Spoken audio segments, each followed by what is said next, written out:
Olá pessoal, sejam bem-vindos a mais uma aula. Eu quero começar, como sempre, convidando vocês a pedirmos a ajuda do nosso Deus. Senhor Deus, obrigado por podermos mais uma vez dedicarmos tempo ao estudo desta língua que o Senhor mesmo escolheu para se revelar a nós. Peço a Deus por mim, peço a Deus, ó Deus, por aqueles que me ouvem, para que eles tenham de Ti graça, sabedoria, força, perseverança, paciência, para continuarem a crescer em conhecimento e também em graça diante do Senhor. Peço por eles, por suas famílias, peço por esse tempo de estudo. Em nome de Jesus. Amém. Muito bem, pessoal. Então, hoje nós chegamos à lição de número 4, na página 25, e hoje nós trabalharemos com os verbos, faremos uma introdução a eles. Daremos uma olhada naquilo que são os verbos na língua portuguesa também, e logo em seguida pensaremos, refletiremos em algumas implicações que esses verbos têm também na língua grega. Então, peço que você me acompanhe aí na sua apostila. Nós estamos aqui na página 25, como eu já disse, e eu lerei a apostila e irei fazendo recomendações e explicações durante a leitura dela. Então, verbo é toda palavra que indica ação, não é? Caminhar, estudar, são ações. Ou estado, não é? Ser, ficar, eu sou, não é? Eu não estou agindo, não estou fazendo nada, mas eu estou indicando um estado. Estar, não é? Ser, ficar. Também indica fenômeno natural o verbo. Pode indicar fenômenos naturais, como amanhecer, chover. Pode indicar também ocorrência, como é o caso do verbo acontecer, suceder. Pode indicar desejo, que é o caso de almejar, querer, e outros processos, né? Como observam Pasquale e Ulisses, os verbos desempenham uma função vital em qualquer língua. É em torno deles que se organizam as orações e os períodos. Consequentemente, é em torno deles que se estrutura o pensamento. Okay? Está na gramática da língua portuguesa, na página 122, de Pasquale Neto e Ulisses Infante. Mas no grego, assim como no português, o verbo também tem tempo, modo, voz, pessoa e número. Então vamos pensar um pouquinho em cada um desses, né? O primeiro ponto aqui é o tempo. Quando se fala do tempo verbal grego, é importante prestar especial atenção às diferenças que existem entre o tempo verbal no grego e seu par em português. Então, a função do tempo verbal no grego. Em português, o tempo verbal é usado primordialmente para expressar o momento em que uma ação é praticada, no presente, passado ou futuro. Não é assim no grego, onde essa ideia quase não está presente no tempo verbal. Apenas no modo indicativo ela é percebida e só de maneira secundária. A função principal do tempo verbal, em grego, é expressar aspecto, isto é, a qualidade, o estado ou o tipo da ação. Isso significa, lá virando a página, isso significa que o tempo verbal no grego indica, por exemplo, uma ação, se uma ação está em andamento, em progresso, se desenvolvendo, ou se já foi concluída, acabada. Deixa eu diminuir o zoom aqui para ficar melhor. Também pode transmitir a ideia de um estado que é resultado de alguma ação acabada anteriormente. Com tudo isso, o aspecto verbal informa sobre a maneira em que o narrador subjetivamente vê a ação. Na prática, vocês vão entender e vão perceber isso, e vai ser muito legal quando a gente começar a perceber isso no texto bíblico. Podemos dizer, então, que o tempo verbal, em grego, não expressa, em primeiro lugar, o quando da ação, mas sim o como da mesma. Tem uma nota de rodapé aqui embaixo, que é importante que a gente leia, né?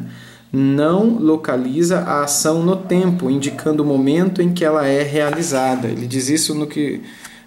após comentar isso daqui, né? Podemos dizer, então, o tempo verbal em grego não expressa, em primeiro lugar, o quando, ou seja, não localiza a ação no tempo, né? Indicando o momento específico em que ela é realizada, mas sim o como da mesma. Então, basicamente, podem se apresentar as seguintes situações, né? 3 aspectos. O primeiro aspecto é o durativo. Uma ação pode ser contínua, estar se desenvolvendo em andamento, acontecendo, progredindo, pelo fato de ainda não estar concluída. E nesse sentido ser incompleta. uma ação ou processo com um aspecto verbal, assim, é chamada de ação linear ou durativa e pode ser representada graficamente por meio de um traço horizontal. É algo que está acontecendo, né?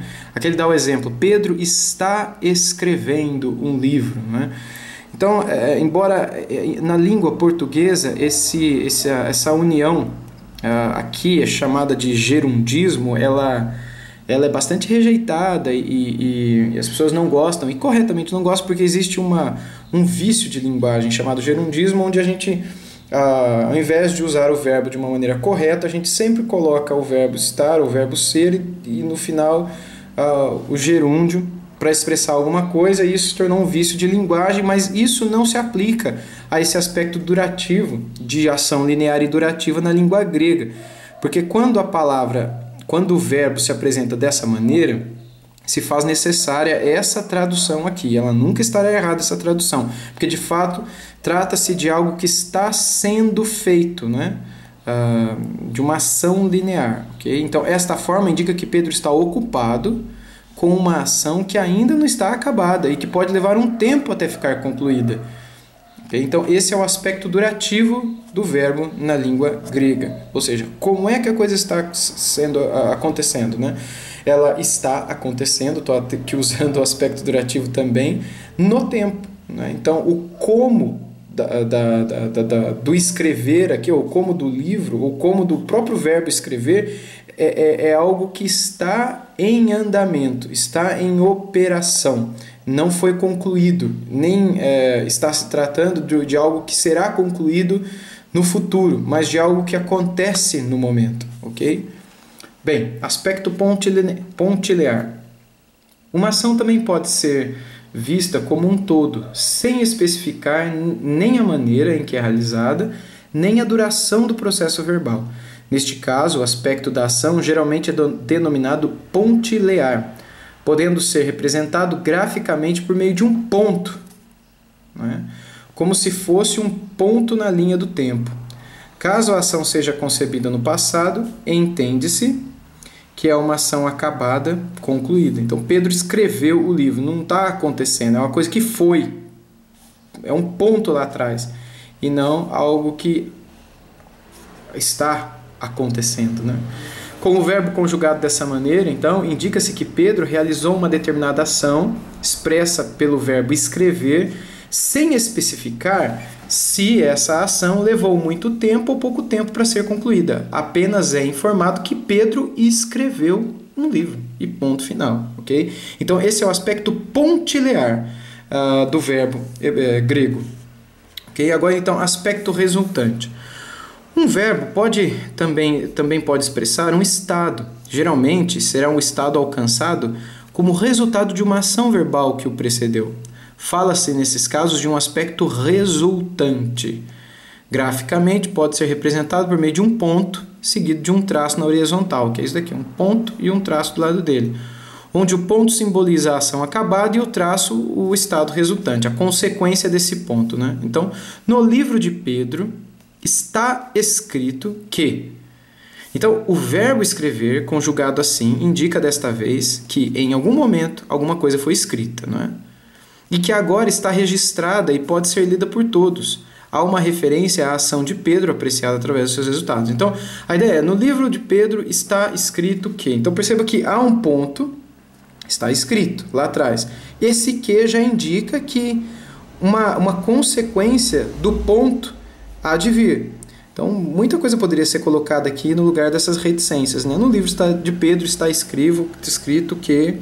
E aí as consequências do que está escrito, as consequências do que está escrito pode mudar na vida de alguém, ou enfim, muitas outras coisas. Então, observe que em todos esses exemplos, o verbo usado é o mesmo, apenas mudou o tempo verbal empregado. Mediante o uso de diferentes tempos verbais, foi possível expressar diferentes aspectos do processo verbal. Junto com o tempo que mudou também o tipo da ação, a qualidade da ação ou o estado da ação. Tipo, qualidade e estado. Nota. Diversas combinações desses aspectos de ação são possíveis. como pode ser observado na breve descrição dos tempos verbais que segue. Cada tempo aqui apresentado será estudado com mais detalhes em lições futuras, né? A gente vai ver isso mais à frente, quando a gente chegar lá, né? Não vamos colocar mais coisa do que a gente está colocando aqui. Por enquanto é importante que vocês lembrem disso, ok? Vocês lembrem que existe o aspecto durativo, algo no passado, no presente, que está acontecendo e que ainda vai acontecer por um tempo. O aspecto pontilear, algo que foi feito lá atrás, algo que tem que ser visto como um todo, algo que aconteceu e não acontece mais. E também o aspecto resultante, ou seja, aquilo que aconteceu tem as suas consequências no presente e ela então ainda se desenrola, né? Pelo menos as consequências daquela causa primordial, ok? Dúvidas, por favor, não deixem de me escrever. Ponto 2 aqui agora, então, tempos verbais no grego. Vamos lá. Primeiro tempo que a gente começa é o tempo presente, né? Obviamente, o tempo grego chamado presente denota uma ação contínua ou num estado incompleto. A ação é descrita como em progresso, em andamento, durativa e linear. É como um aspecto durativo, né? É expressado por um traço. Então, quando eu digo eu vivo, eu estou dizendo que é algo que acontece, né? Não é algo que aconteceu, nem algo que acontecerá, mas algo que, mais uma vez usando o gerundismo aqui, devidamente, aqui ele cabe, é algo que está a acontecer, né? Está acontecendo no exato momento. Ok? Vamos continuar aqui. Outro tempo é o tempo futuro. O futuro, como no português, indica que, o que vai acontecer, né? Geralmente expressa a ideia de uma ação pontilear, mas em alguns casos pode ser durativa. Então Jesus voltará em glória e é aspecto dessa é simbolizado, né, com esses dois pontos aqui. O aspecto que está em aberto, algo que está no futuro, né? Muitas vezes pontual, muitas vezes durativo, né? Linear. Outro tempo é o tempo imperfeito, né?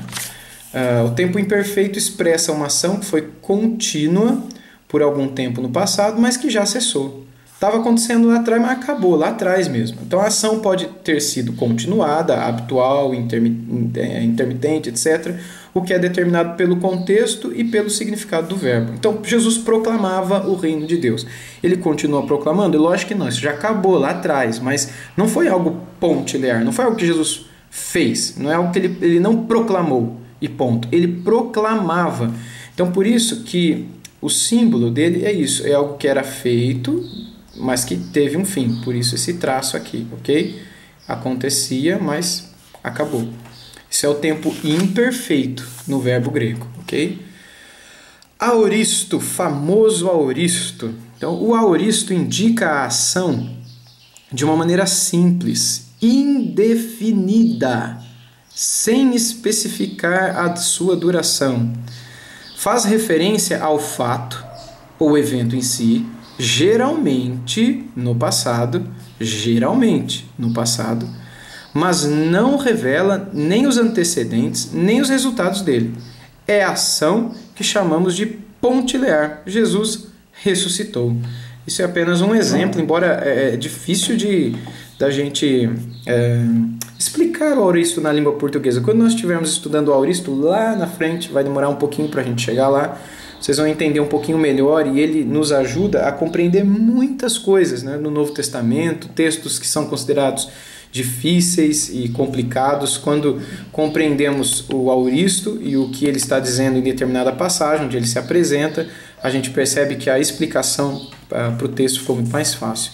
Mas, por enquanto, é importante que fique apenas isso, não é? Geralmente no passado. Nem sempre o aoristo diz respeito ao passado, nem sempre, ok?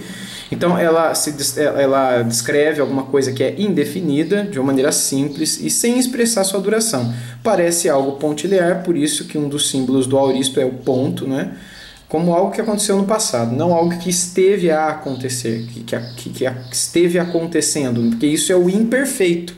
O imperfeito é algo que aconteceu, mas parou. O aoristo, dentro daquilo que ele expressa aqui, é algo que aconteceu no passado e ponto final, né? De uma vez só. Mas ainda assim, tudo que eu falei aqui agora É muito simples e muito introdutório diante de tudo aquilo que o auristo é e representa e que a gente vai estudar mais a fundo, de um modo mais completo lá na frente, ok? Bem, o perfeito. O perfeito é o tempo que indica o processo de uma ação e, ao mesmo tempo, a existência real dos seus resultados. Em geral, expressa o estado atual como resultado de uma ação acabada no passado. Então ele dá o exemplo aqui, né? O amor de Deus foi derramado em nossos corações, né? E continua ali. Por isso que o símbolo é esse do perfeito. É algo que aconteceu lá atrás, né? Ponto. E aí então ele teve as suas consequências e parou.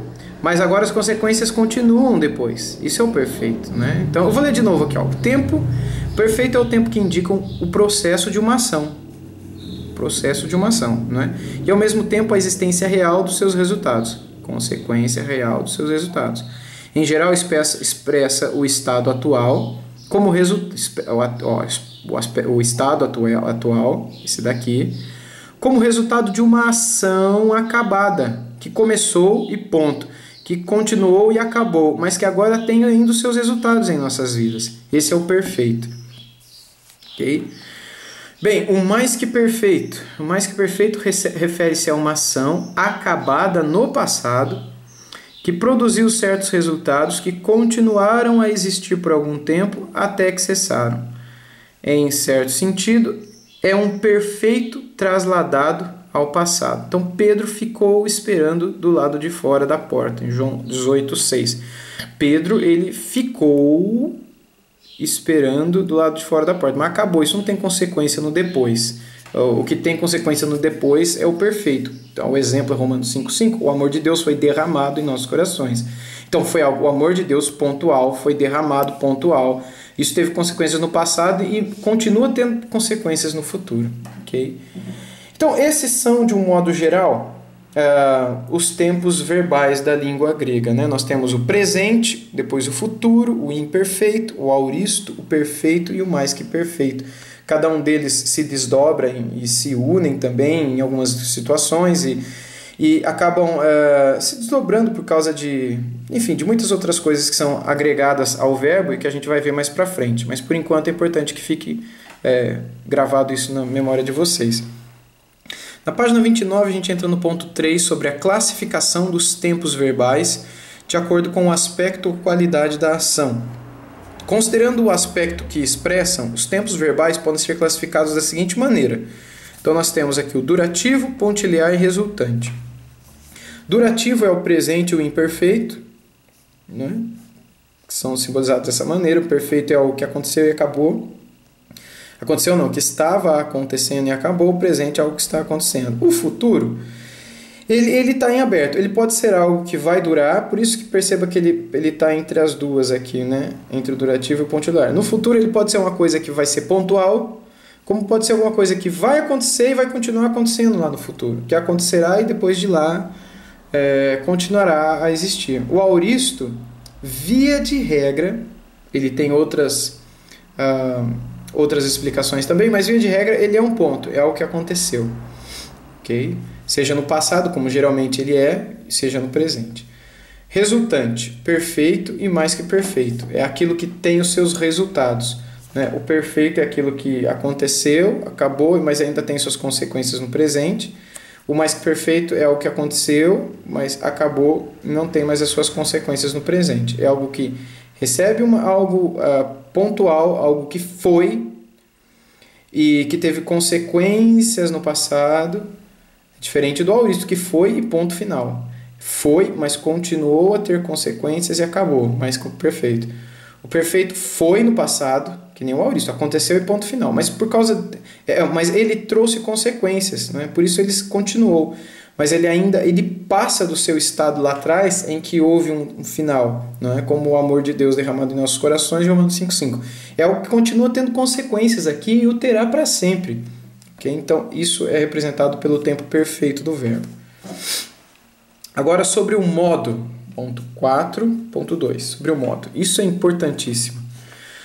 Muito bem, o modo indica a maneira em que se realiza uma afirmação verbal. No grego existem os seguintes modos. Modo indicativo. O indicativo é o modo da declaração feita com segurança, né? Afirma fatos como se fossem uma realidade. Este modo não esclarece se os fatos são verdadeiros ou falsos, simplesmente se limita a afirmá-los, né? Aquilo aconteceu ou está acontecendo, é algo indicativo, ele indica uma ação, é apenas uma declaração que é feita com absoluta segurança por aquele que a faz, que a afirma, ok? O modo subjuntivo é o modo de probabilidade, né, da incerteza, é o absoluto contrário do indicativo, né? Se o indicativo é algo falado com segurança, de algo que é uma realidade, o subjuntivo é o da probabilidade, é o da dúvida, é o da incerteza. Usa o subjuntivo quem fala com hesitação, expressando um fato como possível. É também o modo que expressa o desejo e também expectativa. Toda vez que um verbo se apresentar no modo subjuntivo, lembra disso, né? Aquilo está dizendo respeito a algo que se espera, né? Enfim. Modo imperativo. Modo imperativo, como o próprio nome diz, expressa ordem ou proibição, mas também pode expressar exortação, conselho, súplica, indica a intenção de quem fala, né? E sem esclarecer se aquilo que foi expresso se tornará realidade ou não. E por fim, o modo optativo. O modo optativo pode expressar um desejo que poderia se cumprir ou uma mera possibilidade. A probabilidade de que o desejo ou a possibilidade se torne realidade parece ser mais remota do que no modo subjuntivo. Então é algo mais remoto do que o subjuntivo. Isso parece muito subjuntivo, mas é algo mais remoto, assim. Então, quinto, nota, né? Existem outras duas formas verbais que têm algumas semelhanças com os modos, mas que não podem ser classificadas como modos, estritamente falando. São elas o particípio e o infinito, né? Ele aborda os dois aqui pra gente. O particípio é considerado um adjetivo verbal por ter características tanto de adjetivo como de verbo. Isso é o particípio, tá? E o infinitivo é considerado como um substantivo verbal, porque ele tem características tanto de substantivo como de verbo. A gente só vai entender isso melhor na prática, né? Quando chegar e a gente começar a destacar, olha, esse verbo grego que aparece aqui nesse versículo, ele está no modo subjuntivo, está no modo imperativo, está no optativo, é um particípio, é um infinitivo, aí vai ficando mais claro isso. Quando a gente chegar lá na frente, eu vou voltar aqui para essas páginas para a gente rever esses pontos e aí tudo vai ficando mais claro, ok? Por enquanto a gente só está lançando as bases aqui da informação e do conhecimento. Sobre a voz. Isso a gente vai ver também bastante durante o estudo do verbo, né? A voz expressa a relação entre o sujeito e a ação. No grego existem 3 vozes. A voz ativa indica que o sujeito realiza a ação expressa pelo verbo, como por exemplo lio ou luo, que significa eu lavo, né? Luo. Lembra que esse ditongo aqui, ômicron y, deve ser lido como u, então luo, eu lavo. Voz ativa, eu lavo, não é ativo. Passivo, a voz passiva indica que o sujeito sofre a ação, ele não realiza, ele é passivo, né? ele sofre a ação expressa pelo verbo, então geralmente é executada por algum agente que não seja ele próprio, como liomai ou luomai, eu sou lavado, então eu não lavo, eu sou lavado, né? Eu lavo é ativo, eu sou lavado é passivo. E o médio, voz média expressa uma ação que o sujeito realiza em si mesmo, para si mesmo, ou de si mesmo, né? Então vamos ver esses 3 pontos aí. O primeiro deles, né? Em si mesmo, sofrendo os efeitos da ação. Luomai, eu me lavo. Eu me lavo. A gente vai ver melhor em que isso diferencia desse luomai aqui, tá bom? Para si mesmo, luomai, sem o ômicron antes do y, né? Liomai, eu desato para mim. Na verdade que é outro verbo, perdão. Não é o verbo luo, mas é o verbo lio. Então, liomai, eu desato para mim. algo de si mesmo, por iniciativa própria ou confiado nas suas próprias forças, como epangelomai. Epangelomai. Por que gan? Não é? Se tem dois gamas aqui e não tem um ni aqui para a gente ter esse som de N.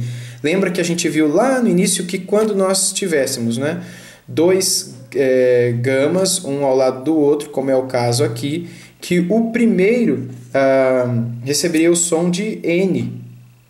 Então, por isso que esse primeiro gama tem o som de epangelomai. Né? Eu prometo. Okay?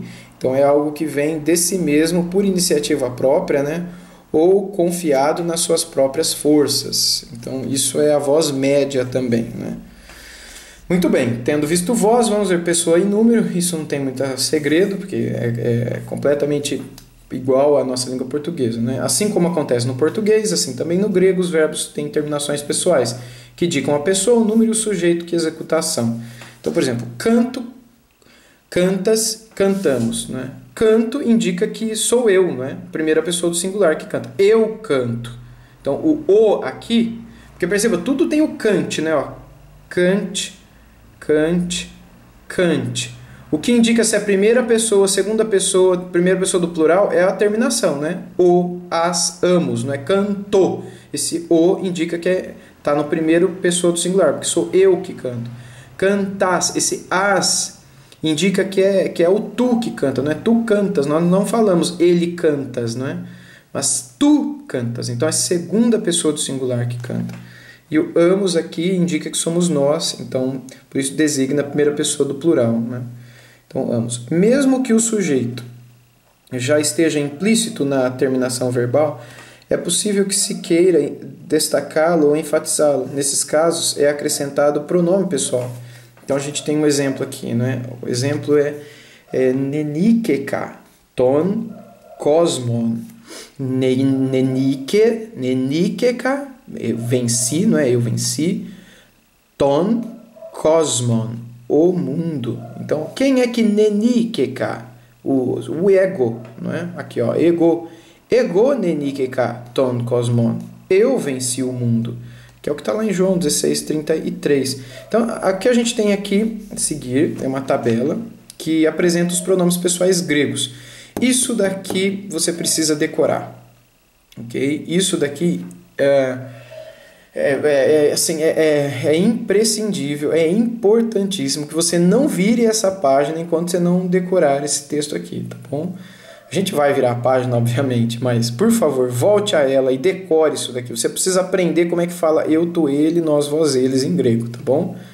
Então, eu é o ego, ou ego, então onde vem o nosso egoísmo, egocentrismo, egolatria, tantas outras coisas em nossa língua que começam com ego, né? Então, ego, eu.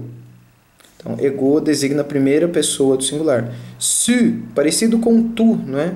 Então, su, ou su, significa tu, que é a segunda pessoa do singular. Autos significa ele, não é? Auté significa ela. E autó é um neutro, que a gente vai ver que daqui a pouco tem um neutro também na língua grega, coisa que não existe no português. Todas as vezes que vocês verem isso, ó, autos, vírgula, tracinho vírgula, tracinho o, isso significa que essa palavra, esse pronome, palavra, sei lá o que for, ele pode ser, no masculino ele é escrito dessa maneira, no feminino ele é escrito dessa maneira, com essa terminação, e no neutro ele é escrito com essa terminação. Então, se for autos é ele, se for auté é ela, e se for autó é ele ou ela no neutro, tá bom? Terceira pessoa do singular. Agora, a primeira pessoa do plural, que é o nós, né? É o remeis. Remeis. Perceba a aspiração forte, né? A gente viu sobre aspirações na aula passada, então está aqui a aspiração acima do eta, não é? Então, por isso, remeis, né? Aqui também no voz, não é? Rimeis. E aqui, autói. Perceba que a aspiração aqui é branda, por isso a gente não lê rautói, mas autói. Aqui a gente lê rimeis e remeis, porque a aspiração é brava, né? Forte, e não branda, fraca, como aqui. Então, primeira pessoa do plural, remeis, que significa nós. Segunda pessoa do plural, rimeis, que significa vós. E terceira pessoa do plural, autói, autai, autá, que significa autói, eles, autai, elas, autá, eles ou elas, que seria o neutro, né? O gênero neutro na língua grega. Ok? Mais uma vez, vocabulário. Você não tem como não decorar isso daqui. Decore, por favor, tá bom? Vamos lá então, seguindo, página 32, a composição do verbo. Vamos lá. Composição do verbo. Todo verbo se compõe de radical e terminação. O radical é a parte do verbo que permanece basicamente inalterada durante as modificações, flexões que ela sofre, né? Ainda assim, podem ocorrer alterações quando se produzem contrações entre certas consoantes e vogais, como será visto mais adiante. O que é radical? Radical, só para usar um exemplo aqui, ó, é isso daqui. Ó. Se você quiser olhar aqui para a tela, se você está acompanhando no livro, perceba aqui. Ó, a radical é esse CANT. O verbo é o verbo cantar, mas o CANT não muda. CANT, CANT. O que muda é a terminação. Amos, as, o. Cantou, cantas, cantamos. A radical é isso daqui também, ó. É isso daqui. No verbo grego, nos verbos gregos, também a radical não muda. Sempre permanece. O que muda é a terminação, ok? Então, é isso que ele está falando aqui na página 32. Lá em cima, quando ele diz o radical, é a parte do verbo que permanece, basicamente inalterada, durante as modificações, flexões que ele sofre. O que é modificação, flexões? É o a, os, amos, não é? Que termina, o que vem depois da radical. Ainda assim, podem ocorrer alterações quando se produzem contrações em certas consoantes e vogais, como será visto mais adiante. A terminação é a parte da flexão verbal, que permite reconhecer a pessoa, o número e a voz. É o que vem no final, tá bom? Essa terminação se compõe da vogal temática e desinência. Então vamos ver o que é isso. A vogal temática também é chamada de vogal de ligação. E é uma vogal que aparece entre o radical e a desinência, que é a parte final da palavra, servindo de ligação entre esses dois elementos. Essa vogal é ômicron, né? Esse O aqui não é o O da língua portuguesa, é o ômicron, né? Antes de desinências que começam com mi e com ni, e também ou, além do ômicron, também epsilon, antes das desinências que começam com todas as outras letras. A gente vai ver alguns exemplos daqui a pouco. Então, a desinência é a parte final do verbo, que varia de acordo com a pessoa, o número ou a voz. Então, a gente tem o verbo legomen. Legomen. Qual que é a radical que não muda nunca? É o leg. Aqui, ó, leg. Ok? Qual que é a vogal temática? Essa daqui, ó, o ômicron. Ok? E qual que é a desinência? É o men. Ok? Então, ele destrinchou isso daqui, ó, legomen, leg, o, men. Bem, de acordo com as desinências, os tempos verbais podem ser classificados em primários e secundários. Os tempos primários são presente, futuro e perfeito, e os tempos secundários, o imperfeito, aoristo e mais que perfeito. Vamos conversar um pouquinho sobre conjugações agora. Em português, empregamos o infinitivo para enunciar um verbo. Por exemplo, amar, dizer, partir. Não é? Em grego, a forma utilizada para esse fim é a da primeira pessoa do singular, do presente do indicativo ativo. Então, não é... Por exemplo, em português a gente fala assim, vamos conjugar o verbo amar. Não é? Em grego não fala isso. A gente fala, vamos conjugar o verbo eu amo. Vamos conjugar o verbo eu digo. Vamos conjugar o verbo eu parto. Na língua portuguesa não se fala assim, né? Então, é isso que ele está querendo dizer com essa introdução. Então, exemplo, português falar é o infinitivo. No grego é lego, eu falo, ok? O ômega aqui do final indica a primeira pessoa do singular. Tá vendo? Isso, aqui nós temos a radical e a terminação, que é o que indica, né, que tempo verbal esse verbo está. Os verbos que na primeira pessoa do singular do indicativo ativo terminam em ômega pertencem à conjugação em ômega. Existem também os verbos que na primeira pessoa do singular terminam em mi, não é? Como ele está aqui. Esses pertencem à conjugação em mi. Temos, então, no grego kini, duas conjugações básicas, a conjugação em ômega e a conjugação em mi. A gente vai ver isso mais para frente, tá bom, pessoal? Não se preocupem não, se isso está ficando confuso aqui agora, é apenas as bases. É assim mesmo, daqui a pouquinho vai ficar mais fácil, vai dar para entender melhor, tá bom? Não desistam, hein?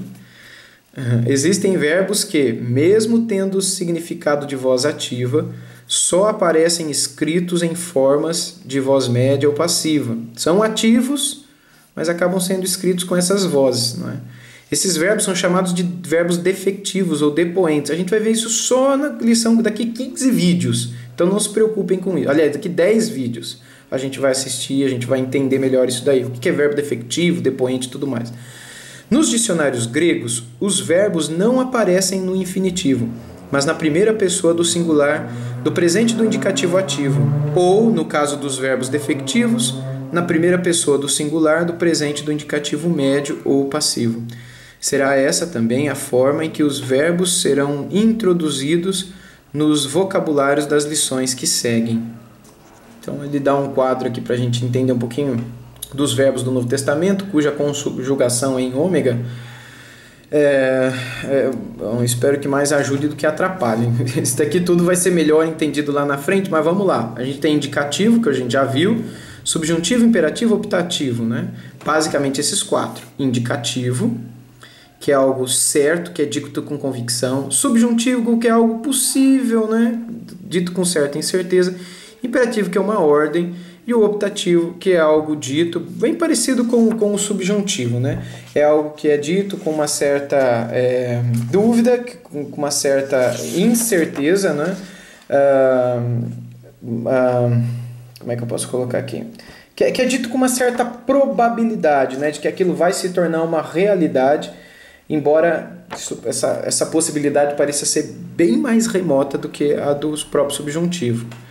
E por fim, dois outros, que é o infinitivo e o particípio, que a gente apresentou atrás, que será visto melhor lá na frente, vão ter lições específicas para eles, né? Então, o indicativo, algo dito como certo, ele pode ser dividido entre primários e secundários, né? Tempos primários e tempos secundários. Os primários são o presente, futuro e perfeito do indicativo, ou imperfeito, aoristo mais que perfeito do indicativo. A gente também vai ter o presente do subjuntivo, o aoristo do subjuntivo e o perfeito do subjuntivo. A gente também vai ter o presente do imperativo e o aoristo do imperativo, presente do optativo, futuro e aoristo e perfeito do optativo. E também particípio presente, infinitivo presente, particípio futuro, particípio aoristo, particípio perfeito, infinitivo, tudo isso daqui também. Tá? Tudo isso daqui existem regras e formas de você reconhecer isso decorando-as. E isso não é difícil, ok? Mas como nós nos valeremos ao final desse curso de vários softwares bíblicos e também de alguns sites que fazem essa classificação para nós, a classificação das palavras e dos verbos de uma maneira geral, então vocês não precisam se preocupar tanto com decorar tudo isso. Se conseguir, melhor. É possível que no seu livro que você comprou, esse livro aqui, você tenha recebido uma tabela, como essa daqui, né? Uma tabela impressa com a identificação dos tempos verbais. Ela vem num papel tipo foto, um papel mais grosso, né? Brilhante. Se não veio no seu, você pode talvez pedir isso para as edições Vida Nova. O que está aqui é que ela acompanha, né? A tabela inseparável de Rega Bergman, Noções do Grego Bíblico, edições Vida Nova, Proibida a Reprodução, Reprodução Proibida. Então essa tabela aqui é para ter vindo no meio do seu livro. Então ela é algo que nos ajuda bastante a identificar todas as formas verbais, né? A gente tem o aumentativo, que a gente vai ver mais à frente, o radical, que é o que a gente está vendo agora, que é o cante, né? Do canto, cantamos, cantas, cantarei, não é? O radical é o cante. As características, que é de cada tempo, né? E lá na frente, vocês vão, por exemplo, vou pegar só um aqui para explicar, ó. A gente tem aqui a característica, a gente tem a radical, a última letra dela, que é o ômega ou eta, né? Eta, as terminações dessa conjugação, né? Diferente da do mi lá que a gente viu.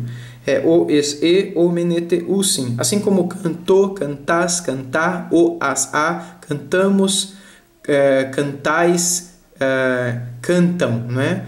Amos, ais, ão, né? Que são as terminações da conjugação na língua portuguesa.